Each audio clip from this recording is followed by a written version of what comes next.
जय श्री हरि। मैं हूँ नीरू शर्मा। आस्था और उपाय में आपका हृदय से स्वागत है। आज हम श्रवण करने जा रहे हैं पुरुषोत्तम मास महात्म्य का 18वां अध्याय। तो पिछले अध्यायों में हमने पढ़ा कि कैसे राजा दृढ़धनवा, जो शुक पक्षी के कुछ श्लोक बोलने पर उदास हो गया, उसे वाल्मीकि जी उसके पिछले जन्म की कथा बता रहे हैं। वही कथा अब 18वें अध्याय में आगे बढ़ रही है।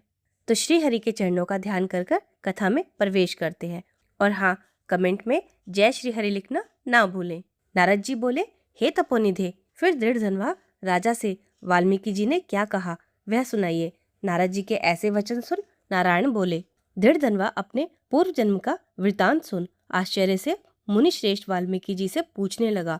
दृढ़धनवा बोला, हे ब्राह्मण, तुम्हारे सुंदर वचनामृत को पी के तृप्त नहीं हुआ, अतः और सुनाइए। वाल्मीकि जी बोले, हे जगतपते, उस ब्राह्मण के ऐसे विलाप से दशों दिशाओं से गरजता हुआ अकालक मेघ आया। उसके साथ पर्वतों को कंपाने वाली तीक्ष्ण स्पर्श वाली वायु चली। अत्यंत जोर से बिजली चमकी। वह मेघ शब्द सब दिशाओं में फैल गया। वह 1 महीने तक वर्षता रहा। सब पृथ्वी पर पानी भर गया। पुत्र शोक की अग्नि से तापित ब्राह्मण को कुछ भी पता नहीं। उसे अन्न जल छोड़ पुत्र पुत्र कहते विलाप करते 1 मास बीत गया। वही मास श्री कृष्ण भगवान का प्रिय पुरुषोत्तम मास था, क्योंकि अनजान पुरुषोत्तम मास की सेवा हुई। इससे अत्यंत प्रसन्न हरि नवीन मेघ के समान श्यामवर्ण वनमालाधारी श्री कृष्ण भगवान प्रकट हुए और मेघ बंद हो गया। तब ब्राह्मण ने श्री कृष्ण भगवान पुरुषोत्तम का दर्शन किया। शीघ्र ही पुत्र को पृथ्वी पर डाल स्त्री सहित श्री कृष्ण भगवान को नमस्कार दंडवत कर हाथ जोड़ श्री कृष्ण भगवान के आगे बैठ गया और गोलोक में परमानंद प्राप्त हुआ। पुरुषोत्तम मास के सेवन से भगवान भी प्रसन्न हुए। तब भगवान महाअमृत वर्षिणी मधुर वाणी बोले, ओहो सुदेव, आप धन्य और सौभाग्यशाली हो, जिसका वर्णन त्रिलोकी में कौन कर सकता है। हे वत्स, तेरा भविष्य मैं कहता हूँ।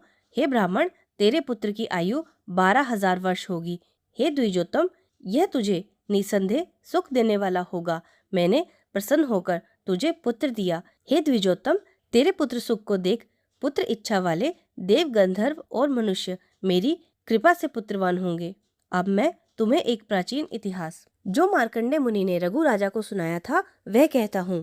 पहले कोई महामान्य धनुर्नाम मुनीश्वर लोगों को पुत्र रूप मनोरथ से जलते हुए देख महादुखित हुए।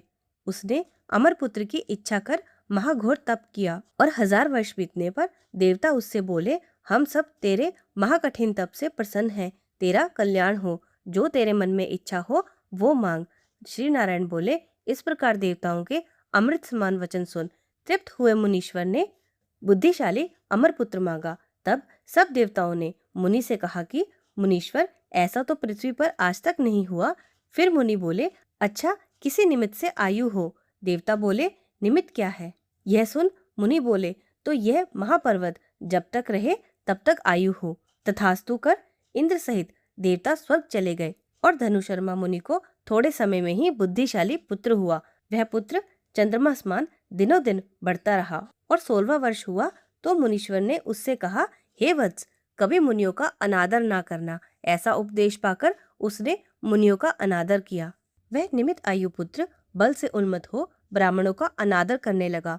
एक समय अत्यंत क्रोधी महर्षि मुनि श्रेष्ठ शालिग्राम का पूजन कर रहे थे।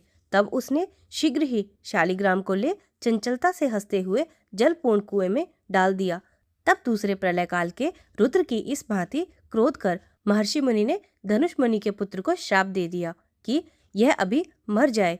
तब जीवित पुत्र को देख मन में विचारते हुए कि इस धनुष पुत्र को देवताओं ने निमित्तायु किया है, इस चिंता से तत्काल तीव्र श्वास छोड़ा। उस श्वास से करोड़ों भैंसे उत्पन्न हुए। उन्होंने पर्वत के खंड खंड कर दिए और धनुष मुनि पुत्र मारा गया। धनुशर्मा ब्राह्मण ने बार बार अनेक प्रकार विलाप कर मृत पुत्र को उठाया। पुत्र दुख से अत्यंत पीड़ित हो चिता बना अग्नि में प्रवेश किया। इसी प्रकार मनुष्य हट से प्राप्त पुत्र किसी प्रकार सुख नहीं पाते। हे तपोधन, गरुड़ जी ने जो पुत्र दिया था उससे तू लोक में प्रशंसनीय होगा। हे अनग, पुरुषोत्तम के महात्म्य से प्रसन्न हो मैंने चिरंजीवी किया। यही पुत्र तुझे सुख देने वाला हो। तू सदा पुत्र के सहित अतुल गृहस्थाश्रम को भोग। फिर तू ब्रह्मा के लोक को जा, वहाँ बड़ा भारी सुख 1000 वर्ष भोग कर पृथ्वी में आ। हे ब्राह्मण श्रेष्ठ, चक्रवर्ती राजा होगा, हाथी घोड़े फौज सहित दृढ़ धनवा विख्यात होगा और 10,000 वर्ष तक संपूर्ण पृथ्वी का राज्य भोगेगा।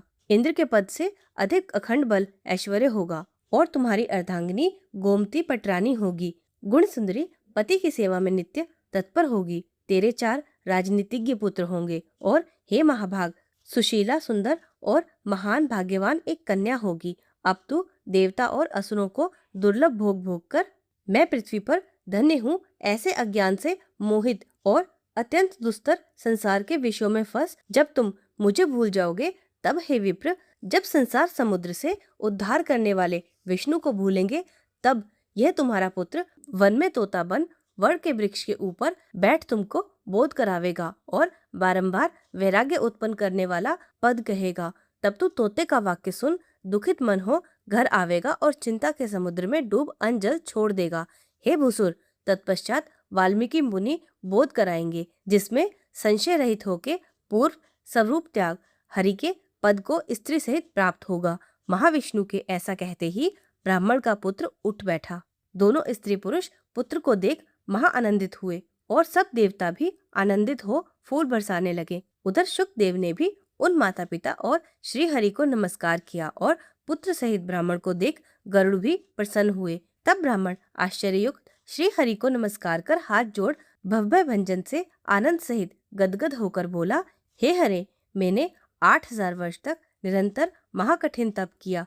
वहाँ आपने मुझसे कठोर वचन कहे कि हे वत्स, तेरे भाग्य में पुत्र नहीं है। अब उस वाक्य के उल्लंघन करने और मरे हुए पुत्र को उठाने का क्या कारण है? आप मुझे वो कहिए। इति 18वां अध्याय संपूर्ण।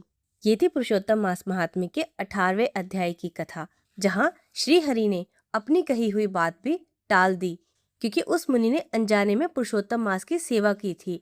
अगर अनजाने में सेवा का इतना बड़ा फल है, तो सोचिए अगर आप सब कुछ जानकर पुरुषोत्तम मास के नियम का पालन करेंगे तो कितना बड़ा फल होगा।